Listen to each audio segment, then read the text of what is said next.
President Trump is going to visit Ohio, so here's a breakdown of what you can expect. First, a campaign fundraiser is happening in Brattonall at the Shoreby Club. If you're not familiar with it, it's a private waterfront haven.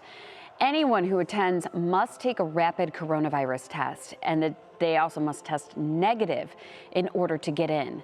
The president will also tour the Whirlpool facility in Clyde to speak about his administration's dedication in supporting manufacturing. The Clyde plant is the largest source of washing machine manufacturing in the world.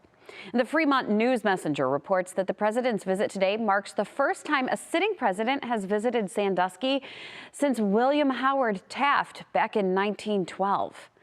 Of course, 3 News will have updates from the president's Ohio visit today, and you can head to wkyc.com and the WKYC app for the very latest.